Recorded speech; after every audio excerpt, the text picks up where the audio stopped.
El Consejo de Defensa Nacional, en reunión extraordinaria, aprobó planes y medidas para pasar al estado de guerra.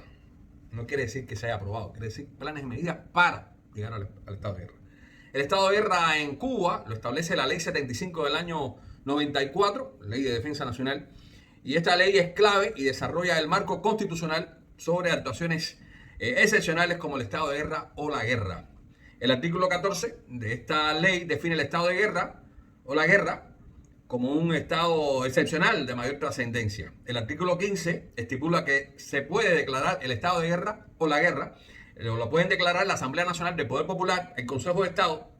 En ambos casos la declaración debe formalizarse por acuerdo que explique las causas y medidas correspondientes. Y el artículo 16 ordena que el Consejo de Defensa Nacional, que no lo dirige un general, lo dirige el secretario del partido, informa al Consejo de Estado cuando las causas que motivaron ese estado hayan desaparecido para su eventual término. Hola, esto es Aliaga Pesan Report desde La Habana, Cuba, un compendio de la política, la sociedad y la cultura cubana. Hoy, miércoles 21 de enero del año 2026, y en colaboración con Enfoque Ciudadano, abordaré mal y rápido un solo tema: ¿por qué necesitamos un estado de guerra? Pero como dice Petronio, el árbitro del buen gusto, la prisa no es elegancia. Gulag, el libro de Anne Applebaum, que narra históricamente este sistema de prisiones ruso, que más que para detener a los disidentes, era para tener mano esclava. Un libro escrito por una periodista, lo que lo hace muy ameno, que no dramático en sí mismo, y que rescata parte de la historia de este tremendo crimen que fue el Gulag soviético. Gulag, de Anne Applebaum.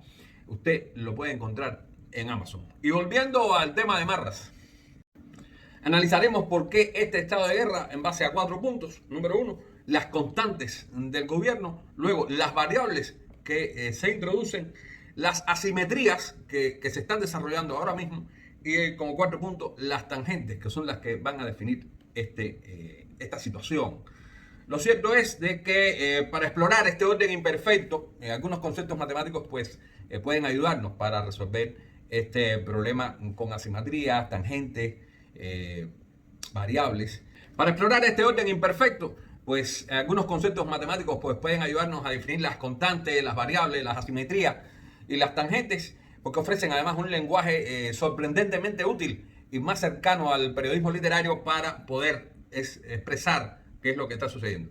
Primero, la constante política. O sea, hay quien habla de que este proceso de tomar medidas para crear un estado de guerra, pues tiene que ver con la crisis tremenda que cubre el país. Tiene que ver con la cantidad de la gran represión que existe. Pero sin embargo, esta es una constante de este régimen desde que se fundó en el año 59. O sea, la crisis económica, la crisis social, la huida de los cubanos al exterior, el problema de los apagones no es nuevo, es algo que ha sido constante, y la represión sobre las voces que tratan de decir algo nuevo o diferente es también constante. O sea, que este estado de guerra, aunque pueda servir para callar a esta ciudadanía que está muy insatisfecha, bueno, desde el 11 de julio para acá son muchos los eventos que han ocurrido, pero sin embargo esto no cierra definitivamente la crisis en la que está jugando el país, y por lo cual Miguel Díaz-Canel, el gobernante, o su grupo de la casta, ¿por qué va a proclamar un estado de guerra? Entonces tenemos cuáles son las variables que se están moviendo ahí. Bueno, la variable evidentemente es que hay un gobierno extranjero que ha tomado un conjunto de medidas con respecto a la, y lo pongo entre comillas, ideología política, que las tiranías no tienen ideología política, solamente mantenerse en el poder, pero además que eso viene secundado por el hemisferio. América Latina no es la América Latina de hace 5 años, de hace 10 años, en que gobernaba la izquierda y todo el mundo apoyaba al gobierno cubano, lo apoyaba de cualquier manera. Ya eso no existe. Hay un pensamiento liberal, conservador, vale la antítesis, que está diciendo basta ya de estos regímenes autoritarios, Venezuela, Nicaragua, Cuba, que no solamente empobrecen a sus países, a sus ciudadanos, sino que también son fuerza de injerencia en los países vecinos. No solamente a través de la violencia, sino también a través de la migración y de la migración de los grupos criminales. Específicamente los más conocidos, Tren de Aragua, por ejemplo, en el caso de Venezuela, pero también los narcoestados que se están constituyendo ahora mismo. Y eso es parte de las variables que se empiezan a mover y que el gobierno tiene que manejar. Si bien tiene una constante, de represión, de crisis económicas profundas. También están estas variables en el exterior, donde ya su discurso no cala en la sociedad hemisférica. La política, además, es profundamente asimétrica, y estoy tratando de meterme en la cabecita del primer ministro Marrero o del vicepresidente o de Morales Ojeda. O sea, ¿cómo piensan ellos? ¿Cómo piensan los primeros secretarios del partido? ¿Cómo piensa ese generalato viejo, anquilosado, empezando por Miera y siguiendo por cualquiera? O sea, el promedio de los generales que mandan, literalmente hablando, pues son personas muy, muy mayores. Y eso hace de que tengan un pensamiento muy conservador y muy limitador de cualquier posibilidad de libertad. Pero entonces, en esa asimetría, de pronto, el gobierno norteamericano, principal enemigo del régimen cubano, no del pueblo cubano, del régimen cubano, pues, ¿qué sucede? Que ha decidido donar $3 millones en alimentos, utensilios de cocina, colchones, medicina, cosas que ahora mismo son trascendentes, sobre todo en la zona oriental, después que sucedió el trauma del huracán Melissa.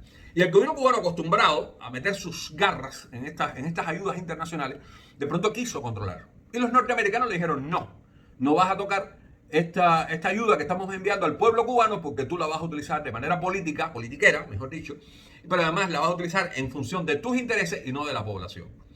Este dato, que no parece menor, marca la diferencia de actitudes entre una comunidad que enviaba ayuda, estoy pensando en Japón, estoy pensando en la Unión Europea, estoy pensando en España, que enviaban grandes, China, grandes envíos de ayuda a Cuba, y sin embargo el gobierno la distribuía hasta el exilio. Hace 2 o 3 años recuerdo que el exilio fletó un barco con ayuda y el gobierno lo incautó y repartió esa ayuda entre sus funcionarios del INTUR, del MINRES, a precio de costo, literalmente hablando.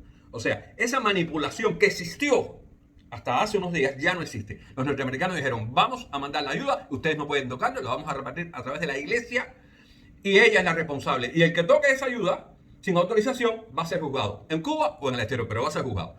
Eso implica la asimetría. De pronto, eso es un choque al poder político cubano. Y ahí está la asimetría. ¿Cuál es la lógica del gobierno cubano? Bueno, pues vamos a plantearlo, vamos a tomar medidas, a establecer planes para establecer el estado de guerra, porque tenemos un desafío que es mucho mayor de lo que podíamos pensar hasta ahora. Y entonces entra la tangente. ¿Cuál es la tangente? Bueno, en matemática la tangente señala la dirección del cambio con un punto preciso. En política puede servir para pensar el presente en movimiento. ¿Y cuál es la tangente, la cuña que se clava en el escenario político insular? Sin lugar a duda, el desastre de las fuerzas de seguridad que cubrían a el narcodictador de Venezuela, Nicolás Maduro. O sea, esa derrota en toda la línea, esa incapacidad, no solamente por la actuación de los hombres, sino también por la incapacidad tecnológica. Y Venezuela tenía armas mucho más modernas que Cuba. No solamente rusas, sino también China, y tenía grandes y potentes radares. Bueno, ¿y cómo fue posible que los norteamericanos llegaran y extrajeran a una persona que tenía 3, 4, 5 círculos de seguridad, además en una zona considerada militar, fuertetina, y lo sacaran? Y los cubanos que estuvieron allí fueron los que pusieron los muertos. Se dice que hay más muertos, ojo, pero bueno, los 32 muertos que trajeron a Cuba. ¿Y dónde estaba la capacidad defensiva de Cuba? ¿Por qué no pudieron hacerlo?